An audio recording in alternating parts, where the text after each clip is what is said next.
Live from WRAL News Headquarters in Raleigh, your number one source for local news. WRAL News, coverage you can count on. This evening, we do have a little bit of rain on radar and more is on the way. This is going to start to fill in. We're going to go over the latest timing, though, on Futurecast coming up.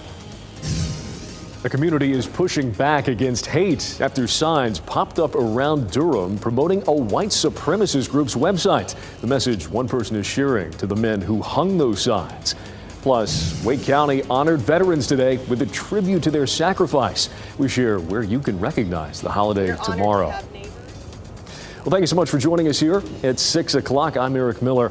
Our chances of rain are going to be increasing tomorrow. Meteorologist Anthony Baglione is in the WRAL Severe Weather Center with more. Anthony, how wet are we going to be out here on our Veterans Day? It looks like, Eric, as we head into the holiday itself, thankfully, we're going to get this system mainly out of here as we head through late tomorrow morning. We should see a lot of dry time. We're going to talk about that, though, here shortly. I want to start us off with radar because there's a little bit of some kind of sporadic coverage that's popping up right now. I would say the majority of us are still dry, but you notice even up towards South Hill, there's a little sprinkle that moved through, potentially Goldsboro. It's very hit or miss coverage right now, but you look back toward the west, that's going to start to fill in. Here's Futurecast. We timed this out. It's doing a pretty good job of showing this, aside from where the coverage kind of currently is right now and where we go from there. 8 o'clock this evening, it may be just a little bit overdone, but still scattered showers starting to push in. I think the potential heavier coverage could be by about 8 o'clock or so. Once we're in it kind of off and on through the night tonight is where we're going to be tracking that coverage. There's 1 a.m. And then we get closer to tomorrow morning. I'm going to pause this at 8 o'clock for our Veterans Day morning. Looking a whole lot better for any plans as we head through the rest of the day. I do think we will see some dry time headed this way tomorrow afternoon. There is a look at lunchtime, Eric, looking a whole lot better. We're going to walk through this though and talk about what temperatures we're expecting here on the holiday coming up in just a few minutes. Anthony will be keeping those umbrellas handy. Thank you very much. Surveillance video obtained by WRAL today shows the men accused of hanging a sign supporting a white supremacist group walking around the American Tobacco campus in Durham. You can see them there leaving the parking deck and at one point appearing to take a picture of their handiwork. WRAL's Carly Haynes talked with somebody who shared pictures of those signs online to raise awareness to the community. Carly, people saw more than just that banner around Durham. Eric, we've been getting reports even today of people seeing more of these banners along I-40 when they're driving between Raleigh and Durham. And just yesterday, people saw stickers and signs just like this one around downtown Durham. Now, that's on top of a banner that was hung up at American Tobacco campus that stopped people in their tracks. Now, that banner, it read, "Strong families, strong nations," with a link to a Patriot Front website. Several groups classify Patriot Front as a white nationalist hate group. American Tobacco Company released surveillance video showing the people they believe are behind it. And these were the same men our sources say had put up signs elsewhere in Durham. We talked to a person who shared the pictures on social media to raise that awareness, and we've protected their identity. It is a little scary to kind of see it around, and you're thinking, okay, like that's why when you do see these sort of things, you got to, call it out and just say, hey, that's not what anybody here stands for. The banner on American Tobacco campus was promptly removed. A reminder, ATC is owned by WRAL's parent company. General Manager Pete McClure said there's no place for hate, and they're committed to ensuring a safe and inclusive environment for everybody. Raleigh and Durham police are both investigating this. Carly Haynes, WRAL News, live in Durham. An organization dedicated to building safe, affordable homes in the community now says it's being threatened by thieves. In recent months, Habitat for Humanity in Durham has seen more items stolen from its construction sites, slowing down progress. WRL's Laura Levine explains the uphill battle to try to crack down on these thieves. There's no shortage of construction projects hammering through the Bull City. With it, dreams in the making, built from the ground up by volunteers from Habitat for Humanity. However, over the past 6 months, the journey to new homeownership opportunities for many has been delayed by this. These are thieves that had the tools to drill or saw off a door. CEO Tiana Joyner tells us vandals have become more sophisticated, drilling into the hinges of the metal storage container to get access to the stolen equipment. We've had some siding stolen, to power tools, to just a lot of different things that goes into building our homes. The organization has had several break-ins at its build sites on Enterprise, North Plum, South Austin, and Kent Streets, racking up to almost $20,000 in losses. So we're trying to do the best that we can with the limited resources that we do have. And it's a trend citywide. Durham police recently reported an increase of thefts from construction sites. More than 200 cases reported this year compared to 153 last year. Investigators say a lack of video evidence is making this challenging. Any support that we can have to help strengthen our security measures at our sites, because this is taking money away from us building, and it also takes away time. She says 70% of their labor is volunteers. The break-ins are creating more obstacles for them and the people they hope to serve. Laura Levine, WRAL News, Durham. Just shameless. Similar crimes have also been reported by Habitat for Humanity chapters in South Carolina and Virginia. Anyone with information is asked to give police a call. A man is in critical condition after a fight that led to a shooting in Rocky Mount. Police say this happened near Mike's Food Mart on Raleigh Boulevard shortly after 11 last night. Christopher Short was shot in the back. He was taken to ECU Health in Greenville for treatment. Kendrick Richardson was arrested and charged in connection to the shooting. Police say he did know the victim. Richardson is currently being held in jail without bond. Another man is in jail with no bond after shooting inside a home with juveniles inside and shooting at deputies. This happened on Flat Rock Lane in Vance County on November 2nd. The sheriff's office says Shaman Yancey was inside a home with 2 juveniles and another adult and fired shots outside at deputies. Deputies and Henderson police officers were finally able to get Yancey to surrender. Yancey is facing 9 felony counts, including assault on a law enforcement officer and second-degree kidnapping. And happening right now in the WRAL Live Center, an arrest has been made in the fatal shooting at Tuskegee University in Alabama. Here's the update we got from the Alabama Law Enforcement Agency. We now know 25-year-old Jaquez Merrick of Montgomery, Alabama, was found leaving that scene and is now facing a federal charge of possession of a machine gun. Now, we don't know yet if he's a student. This all happened during the university's homecoming weekend. An 18-year-old man died and 16 other people were injured. Back to you. Megan, thank you. High school students in Columbus County are reporting they received a racist text message, similar to other messages reported nationwide. You're taking a look at some of those other messages right now. They say something along the lines of the recipient being selected to pick cotton. The FBI says they are aware of the messages. It's unclear who they are being sent by or why. The town of Knightdale held a Veterans Day tribute event this afternoon. People gathered at Knightdale Veterans Memorial Plaza to recognize and honor the courage, devotion, patriotism, and sacrifice of our military heroes. The event was presented by the town and the Two Green Thumbs Garden Club. It included a presentation of colors by Scouts BSA Troop 365, special remarks, and a keynote speech. There are a number of other Veterans Day events in our viewing area happening tomorrow. The North Carolina Veterans Day ceremony is going to be at the state capitol grounds in Edenton Street Monday from 10 a.m. to noon. Part of Edenton Street between North Salisbury Street and North Wilmington Street will be closed from 9 a.m. to 12:30 p.m. Heads up for drivers there. Orange County is inviting the community to come together to honor veterans as well at their annual Veterans Day celebration Monday at 11 a.m. That's at the Orange County Veterans Memorial on Homestead Drive in Chapel Hill. NC State will also host its annual Veterans Day honor run and ceremony Monday at the Memorial Bell Tower. The run starts at 6 a.m. It's followed by a 30-minute long ceremony at 7. Next, there's a ceremony in Apex at 9 a.m. on Monday. It's at the Downtown Service Memorial on the corner of Saunders Street and North Salem Street. If you want to sleep in a bit, you can head down to Garner. Garner's Veterans Day observance will start at 10:30 a.m. Monday at the Aversboro Road Baptist Church.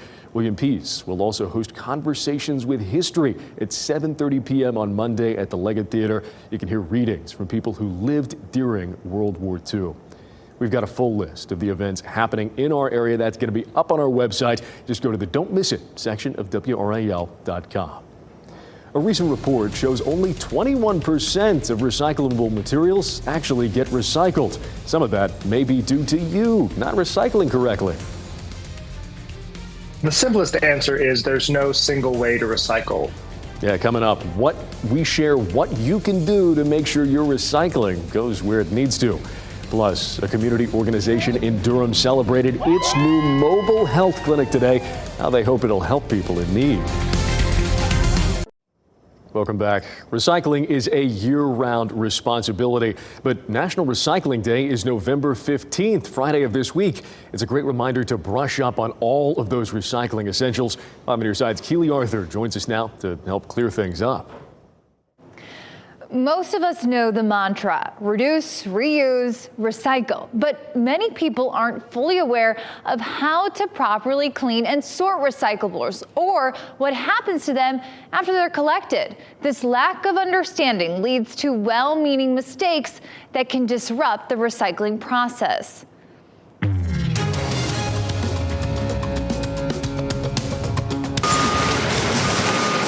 If recycling seems a little tricky, it's because it can be. The rules can change depending on where you are. For example, Stephen Aber from the nonprofit Environmental Research and Education Foundation, or EREF, explains rules are different in Cary, Durham, and in Raleigh, even between college campuses. The simplest answer is there's no single way to recycle. So check your local municipality's rules. Most have easy to find instructions on their city's website, so you can avoid something called wish cycling. Wish cycling is basically what I used to do.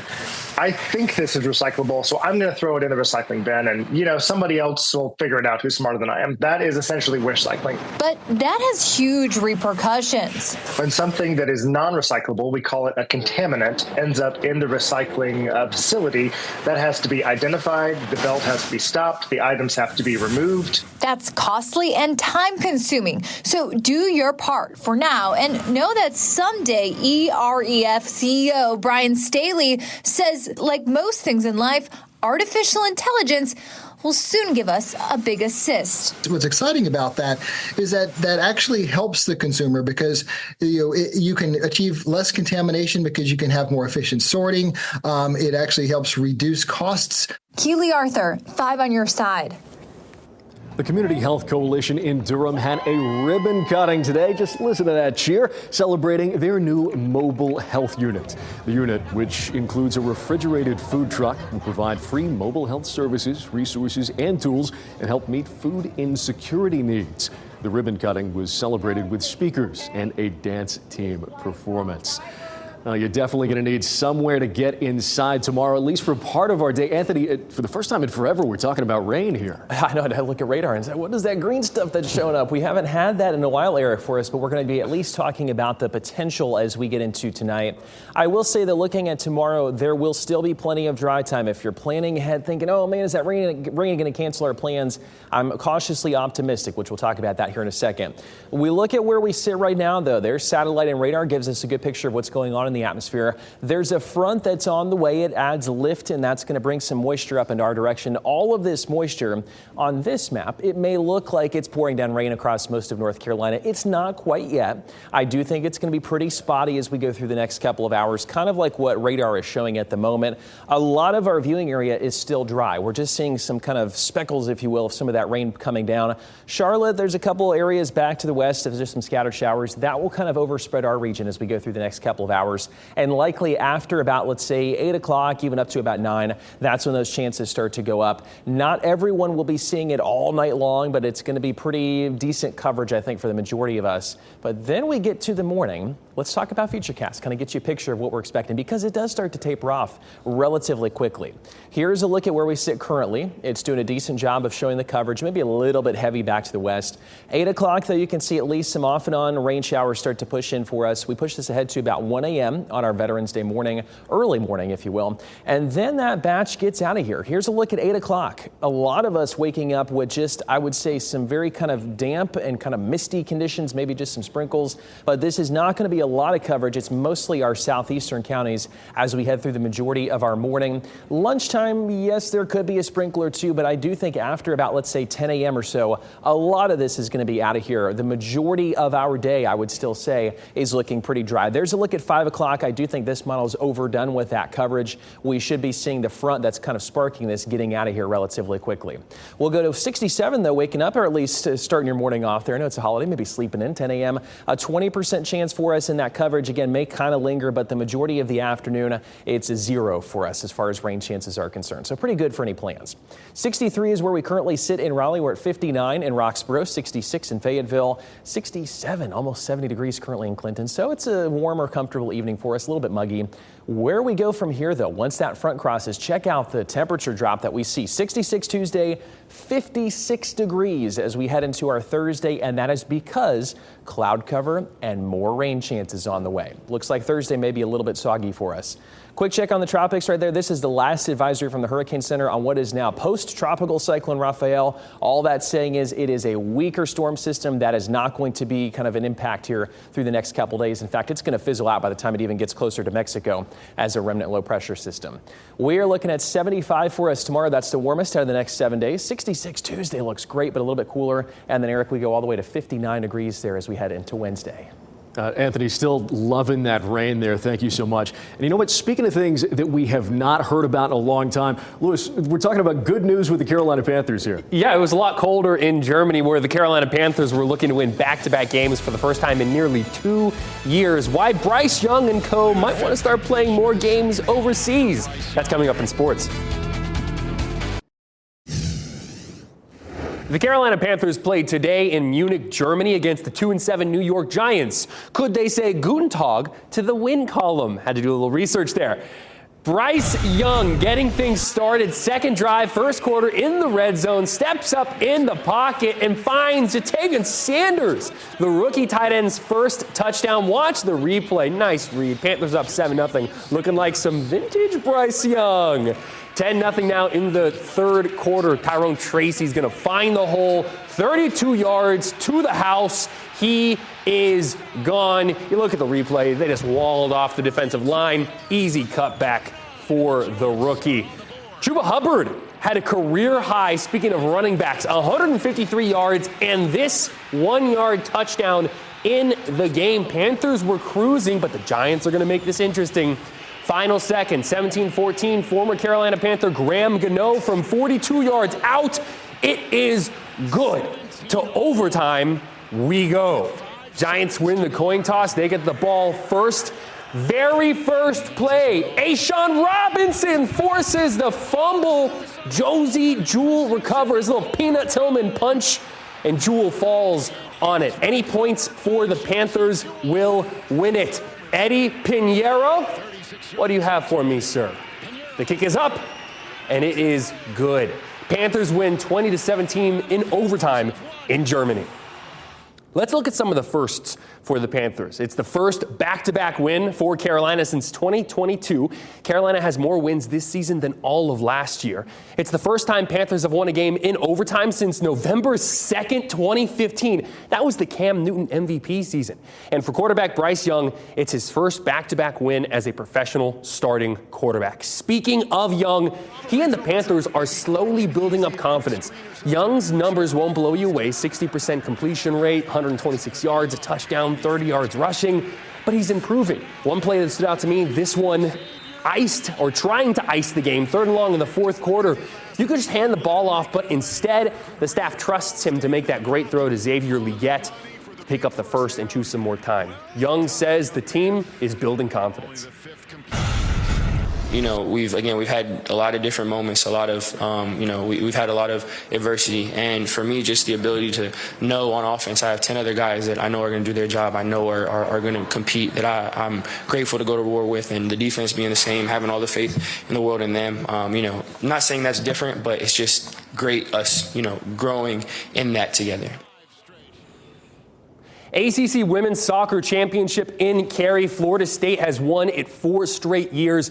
UNC and FSU have met twice during that time. Is third time the charm. Good start for the Heels. 31st minute, Kate Fossey, her 15th goal of the season on the penalty, gives them a 1-0 lead. The home crowd loving it. Just before the end of the first half, Bella Sember sends it in the box. Fossey, again, the brace, her 16th goal of the season. UNC leads 2-1 going into the second half.